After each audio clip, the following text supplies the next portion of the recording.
Are you European? Um, what?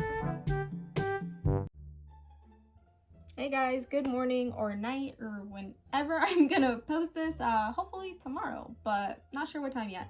I'm gonna be talking about my interesting taxi experience I talked about in my vlog and when I went to Iceland to go see Dan and Phil last week. I posted that last week. That was the week before. I just filmed it. I just got done. It was honestly pretty fun, but I hope you enjoy it as much as I do. Here it is. Hi, where are we going today? Oh, I'm just going to the Sky Lagoon, please. Are you European?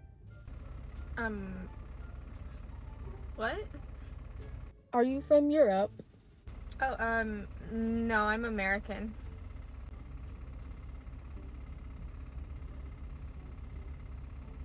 Are you religious? Do you have God? Excuse me, what was that? Do you believe in God? Well, a lot of people do, yeah. In America, do you believe in God? Oh, well, I'm Native American, so for me it's a little bit more spiritual than just God. So, what is a hostel? Oh, well, it's kind of like a college dorm. You can pay for your own room, but you can also pay for a room to share with others, so that's what I did. So, you share a room with people? Yeah, I just have an all-girls room because that's normally what I get. Oh. So, what happens if one of the girls likes other girls? What? If one of the girls is the gay, what do you do? Well, I wouldn't really know if one of the other people in there like girls, because we normally don't really talk to one another in a hostel. At least that's just been my experience with the other girls in the room with me. But what if they were the gay? Well, I've shared rooms with men and couples in general before, and I assume just like them, they wouldn't be forcing anything with me. But if she's in a room with other girls, she obviously would. So what do you do? Well, just like if it was a man or anybody else, if they were trying to force themselves onto somebody in a hostel, they would probably get kicked out or get in trouble some way. You know, they like the gay here in this country. Yeah.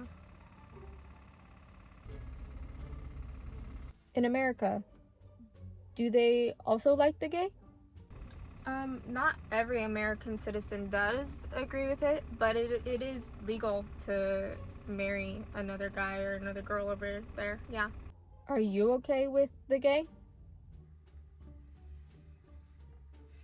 I asked if you were okay with the gay. Yeah, it doesn't really affect my day in any way if somebody's gay or not. So you're okay with girls kissing other girls? Yeah, it's not really my business at all, so. So you're okay with the gay people? Yeah, I have a lot of gay friends. Are you the gay? Okay, I know what you're thinking. Of course, I'm not going to tell this guy I'm a girl kisser. That's not what happened. It was not what I was going to do. I was in a moving vehicle that he was controlling, and it just was not a scenario where I was going to say, oh yeah, I like to kiss girls. I do it on a daily basis. I don't. That's a lie. But I've kissed girls before, so I was not going to be like, yeah, I'm gay. Donut gay, donut gay, donut gay. No, I'm not. Essentially, the rest of this drive is him kind of just asking me how I feel about gay people and why gay people are the way they are. I couldn't tell if he was genuinely curious or didn't like gay people and was trying to get to a certain point though where they weren't okay. I have no idea, honestly. I was just kind of in this car and I was like, fuck, this guy's controlling where I'm going. And then towards the end of the drive when we stopped, he got a little bit personal. Well, tried to get personal with me and try to ask me what time I was leaving the lagoon, you know? And, you know, because he was like, oh, you're gonna need a taxi, you'll need a ride. And then he said, oh, well, when are you gonna go to the airport? Because you'll need a ride then as well. And obviously, I was not going to disclose any of that information to him. I just said, oh, you know, I have a ride back to the lagoon because I'm meeting with a friend, which I was meeting with a friend, but I did not know I would have a ride back until I had told her the situation. She was like, don't worry, girl, I'll get you on my bus back. So, yeah. And so then I just lied and told him I also had a ride set up for the airport, which I would have had a ride set up for the airport. I went to the bus stop like 6 hours before my flight left and just got a bus back to the airport. So I technically wasn't lying, but I also was like, this guy is not gonna know when I'm leaving, where I'm, like, he already knows where I'm staying, okay? He already knows where I'm staying. I was not gonna disclose anything else. And I was asked this from my therapist, you know, like, why didn't you just not talk to him? Why didn't you not answer his questions? And I'm sure this was some of you are thinking, you're like, oh, why didn't you just not talk to him? Why didn't you just, you know, not answer? Okay, there were moments when I tried to be silent, or moments where I just tried to give a simple answer and he was not budging for it. And this guy, one, like I said before, is controlling the vehicle I'm in. Two, has my location of where I'm staying. Three, also has my phone number, because let me say this, later on, he did try to call me twice while I was inside the lagoon. I came out of the lagoon and I found out that he had tried to call me twice, so I blocked the number. And then multiple other reasons. He could just really just stay there and he could have stalked me to find out when I was leaving and say, hey, do you need a ride? Which I just, like, he knew too much, essentially. And as if you were in the situation and you were in that vehicle and he was asking you all these questions, I think you probably would have answered too, because I'm just the type of person that's not gonna say, oh, well, fuck you, I don't want to answer. Like, this is not something I want to have a conversation about. Like, this man is driving the car and he's also, oh my god, wait, he had my credit card number. I didn't even tell you that. He had my card number because I had to pay him, so he has my information somehow, some way. I don't know how he could get it, but if he's talented enough, I'm sure he could have. So this is what my brain was doing when you know, some people have been asking me, oh, why didn't you just not say anything? Because he knew too much about me, okay? And there was no way in hell I was not gonna comply with this guy and just tell him the truth, you know?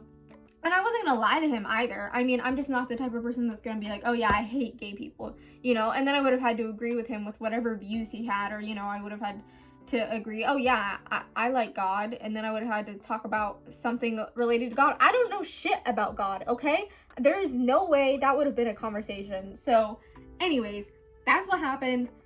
End of the story. Blocked his number, reported it, did whatever. Hopefully, I'll never do that again.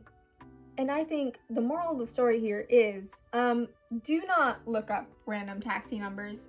Literally just ask a local. It takes 5 seconds to go into a little shop, to go into a store, hell, even to talk to like a receptionist if you're staying somewhere.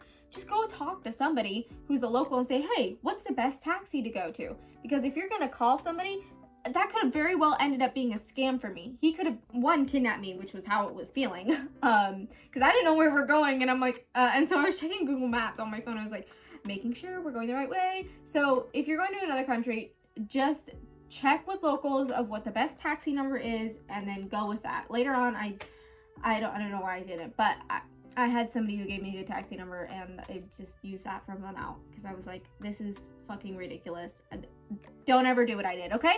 Just be smart, talk to locals, just don't do any of that, or you might have to talk to somebody about God, and why people are gay, and why gay is okay or not okay, and whether or not you are gay, and just a multitude of things that you would not think would happen in a taxi, you know?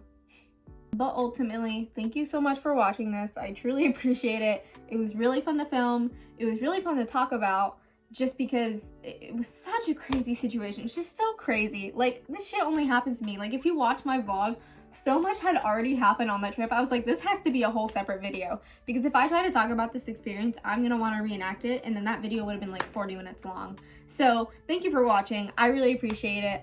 Subscribe, please. You don't have to turn on notifications or anything like that. I just like to see that number go up. It gives me gratification in ways that I cannot get in my normal life. So thank you. Have a great day. Love you guys. Bye. This is at the end of the video, but oh my god, my eye bags are so bad. Anyways, how am I? I'm like trying to find a good spot to fucking film